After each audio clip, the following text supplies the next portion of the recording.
We're planning to live in this house. Can you leave? You're just here for the inheritance, aren't you? How could someone be so cruel? Please, can you leave soon? My sister and her husband pressured me to leave the house. Despite the long time I had spent taking care of our father, he stood by my sister's side. Fine, but I'll take everything I bought, okay? Do as you like. After this conversation, I took back everything I had purchased. Wait, why is all the furniture and appliances in the house gone? My name is Kate, a regular office worker in my 30s. My relationship with my family isn't great. I've always felt distant, especially from my sister. Susan, my sister who's 2 years older than me, has always been the apple of our parents' eyes.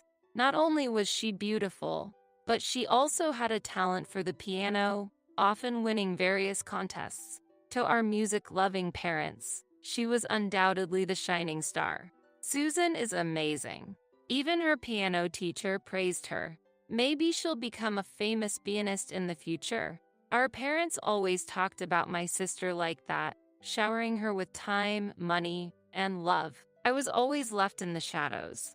As for me, honestly, I wasn't exceptional. A regular kid with an average face. Decent at sports, with no particular talent in arts. It seemed like my parents gradually lost interest in me. Frankly, as long as we have Susan, our family has enough, they'd joke. That's right. We can't expect much from Kate. Just don't cause any trouble. Confused by what causing trouble meant, I consulted my elementary school teacher. The teacher advised, study hard and be a good child. That alone should make your parents happy. Hearing that, I committed to learning. I strived to top my class and always be sincere. Throughout my elementary days, I was determined to never be a burden to my parents. Yet, sadly, all my efforts went unnoticed. Their attention was always on Susan. Even when I scored well on tests, they never celebrated with me. At that time, Susan was scouted multiple times on the street and did some child modeling. Conversations at home were almost entirely about her modeling. She is stunning and shines brightly. She has that certain beauty that modern kids have. As a pianist, she'll surely be loved by many. The phrase doting parents fits them perfectly. But to be fair, my sister truly had that potential. I had heard that the entertainment world was tougher than it appeared on TV or magazines. But I believed my sister could handle it, and my parents seemed so proud of her. Whatever she desired, they bought for her, whether it was new clothes or the latest toys. However, in my case, it was different. I was often told, "We can't afford it now," and I got my sister's hand-me-downs. At school, while everyone talked about the latest things, I waited for my sister's leftovers. By the time I got them, they were outdated and I felt left behind in conversations. Fortunately, I wasn't bullied for this. I consider myself lucky in that regard. By middle school, my sister's presence at home was as dominant as ever. She became even more beautiful, her modeling work increased, and she always seemed busy. While her piano competition rankings dipped a bit, she still made a mark. But around this time, she became a bit arrogant. She was often praised for her beauty and talents and seemed to believe she was special. It appeared she thought everything revolved around her, as if the world was in her grasp. After she entered middle school, her behavior towards me became colder. "I hate that we go to the same school. I don't want my friends to know you're my sister," she told me. My sister seemed to be embarrassed to go to the same school as me. She avoided me as if I was an undesirable presence and showed an attitude of not wanting to be involved with me as much as possible. What hurt even more was that it seemed like even our parents understood my sister's feelings. Since Susan said so, don't get too close to her at school. Yes, be careful not to do anything that would stress Susan out. In this way, I was told by my parents to stay away from my sister, which really hurt me. We were in different classes, so we didn't interact much, but being told things like this was very painful. Gradually, I felt like I didn't have a place in this house. Studying was my only escape, so my grades naturally improved. As a result, I always kept my rank at the top of the class. In fact, while my sister was brimming with talent for the piano, she wasn't so good at studying. Still, she managed to get into a private high school through hard work. At that time, our house was in a festive mood. Our parents were smiling more than I'd ever seen before, celebrating my sister's achievement. On the other hand, I also worked hard and was able to advance to the top public high school in our area. I thought I'd put in a lot of effort on my part. Unfortunately, at home, the main topic of conversation was all about the private university my sister was going to attend. Honestly, I was hoping for some words of praise myself, but one way or another, my parents' attention was always on my sister. My educational achievements seemed to be overshadowed. Honestly, I was a bit disappointed because I was waiting for a moment when my efforts would be recognized. But I thought I should make the most of my high school life. So I decided to shake off those feelings and move forward. I was grateful just to attend high school and intended to do my best for myself. Even though I was always in the shadows at home, I took pride in my studies. Nevertheless, my sister liked to tease me.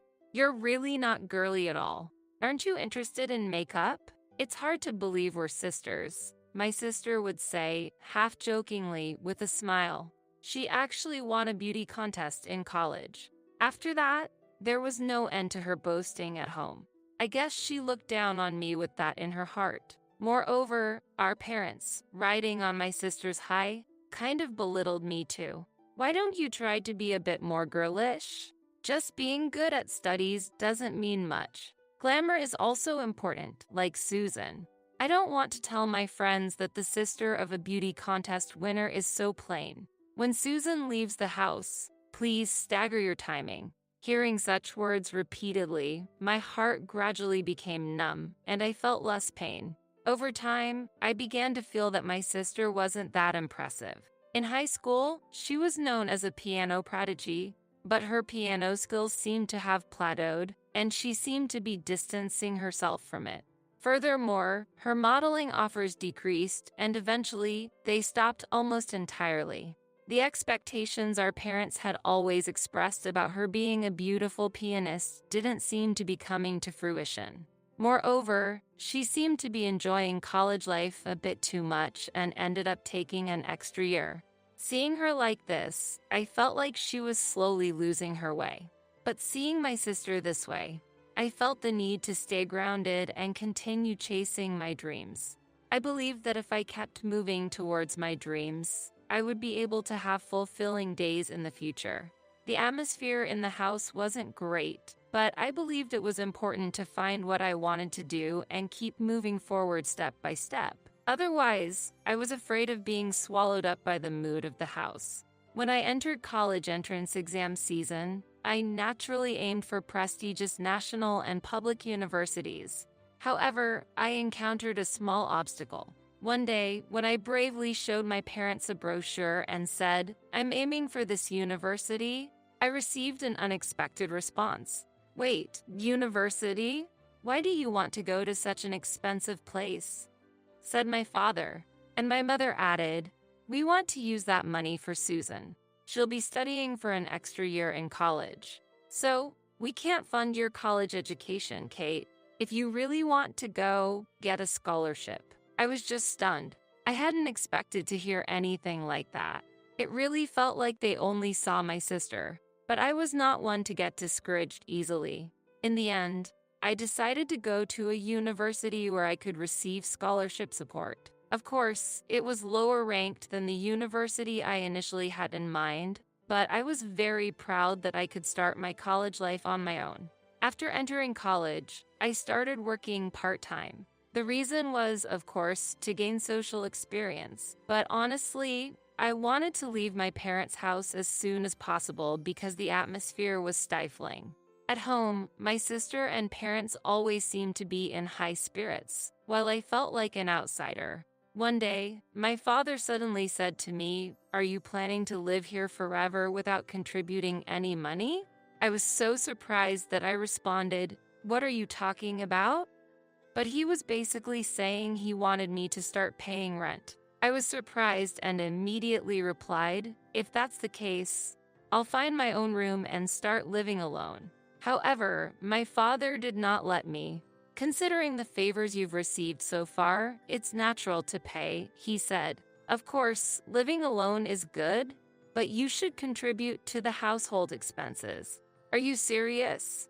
With the salary from my student part-time job, that's quite tough. I couldn't help but raise my voice. Meanwhile, my older sister lived luxuriously with the allowance she received from our parents, without having a part-time job.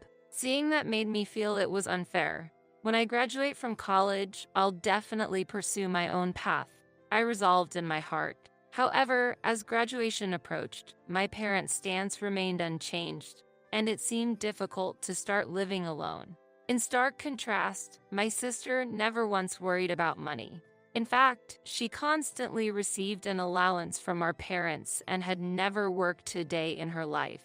I, on the other hand, after graduating from college, had been dreaming of a new step in life, living alone. But that hope was shattered with a single comment from my parents. "You haven't repaid your college tuition, have you? Don't even think about living alone until you've paid it back," they said with stern faces. And to my disbelief, my sister was comfortably living alone with our parents covering her rent entirely. I couldn't hide my shock and disappointment at this unfairness. What was even more surprising, it seemed my sister was working in the night industry and had quite a substantial income. Moreover, she was receiving luxury brand bags and accessories from her patrons. While our parents paid all her rent, she was also financially supported by other men. This clear disparity in treatment within the family made me feel frustrated, but I didn't want to give up on my dreams. I believed I had the strength to move forward. I wanted to continue looking forward with hope. When I was 28 in spring, my mother passed away due to her chronic illness. She had been battling a severe disease for years. Watching her health decline, I sensed our final moments together were near. My father and sister were devastated and drowned in deep sorrow. However, I couldn't shed a tear. Recalling the past household situation and my mother's treatment of me, I felt more coldness than sadness. My father and sister criticized me for being cold-hearted, but it didn't bother me deeply. Time went on, and one day, my father's health took a turn for the worse. His legs and back weakened, affecting his daily life, and he needed care.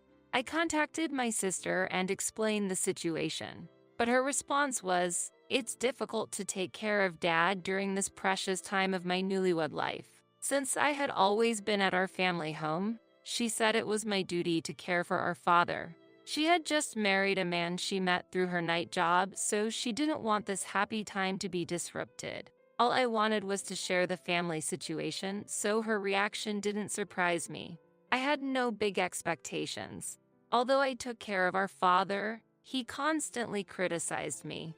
"Lower the water temperature. Come immediately when I call. You're so clumsy." I had a day job, so I had a helper come during the day to care for him. But in the evenings and weekends, I took care of him myself to save money.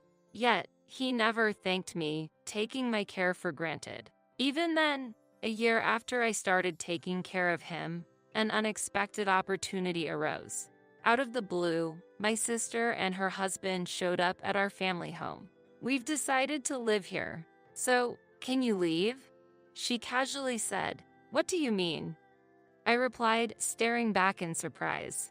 Their eyes were cold as they glared at me. "Why bring this up all of a sudden?" I asked, but my sister accused me of unbelievable intentions.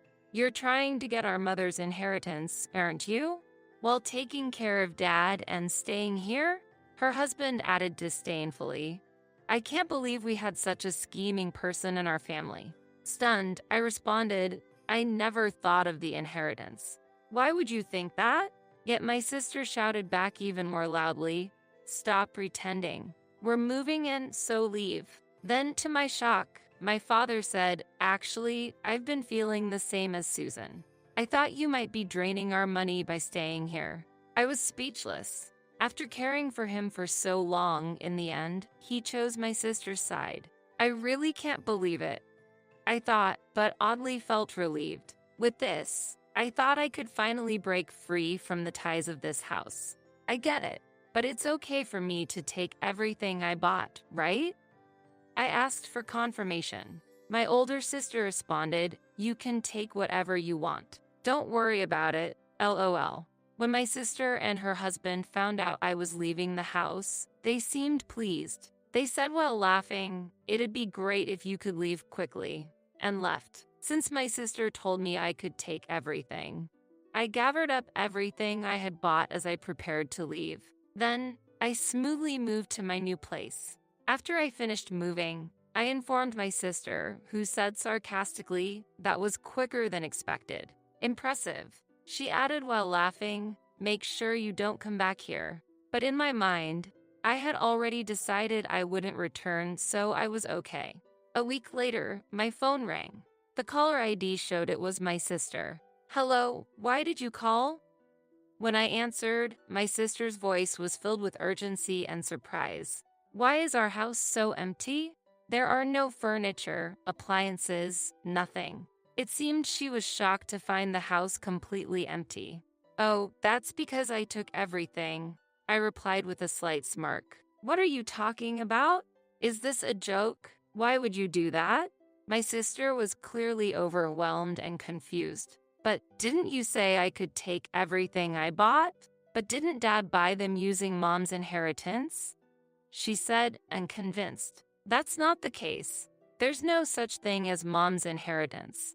All the expenses of the house after Mom passed away, including the new furniture and appliances, were bought with the money I earned." "Wait, all those were the latest appliances. How did you have so much money?" "Well, the company I work for is quite big," I explained briefly. When I mentioned the company's name, she was shocked. Apparently, even she, who didn't have much societal knowledge, knew of the company. I couldn't help but smile proudly. "Actually, I became a section manager at 30, so I'm financially stable. I bought all those appliances and the car with my own money." She seemed incredulous. "Wait, even the car at home?" "Yes, that's why I took everything." "What? I never knew that. How can we live without appliances and a car now?" She raised her voice. "That's not my problem. I was kicked out, remember? But your husband is a business owner, right? It shouldn't be too difficult to buy new appliances and a car," I said, a bit sarcastically. She hesitated and said in a low voice, "Actually, my husband's company is in a bit of a tough situation." I understood that the reason she suddenly returned to her family home and kicked me out was probably to cut costs and perhaps get financial assistance from our father. She probably also had her eyes on our mother's supposed inheritance. "Oh, is that so?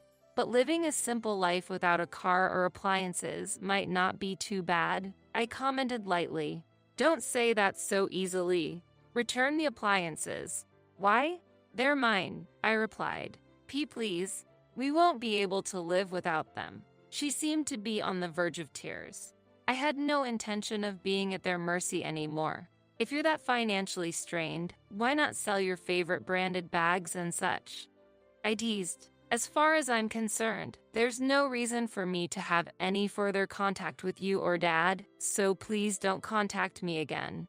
And I hung up. Then I blocked her number.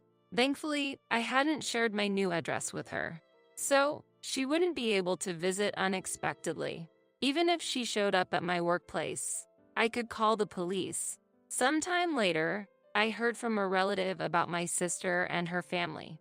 Apparently, they sold our family home and moved into a small apartment. Their living costs turned out to be higher than expected. The atmosphere in the cramped apartment was tense. Moreover, my sister's husband left to distress, leaving just her and our father. Financially strained by our father's care, she returned to her previous night job. Age made it difficult, and rumors said she was constantly teased by her colleagues. Eventually, she caused some troubles, making her unemployable. She must be experiencing hell, taking care of our father and without a job. Honestly, I'm not sure how to feel about their current situation, but it has nothing to do with me. Now, my life is peaceful. My new apartment is comfortable. I spend my days enjoying work and the company of my cat. Now, I'm considering the next steps in life, like dating and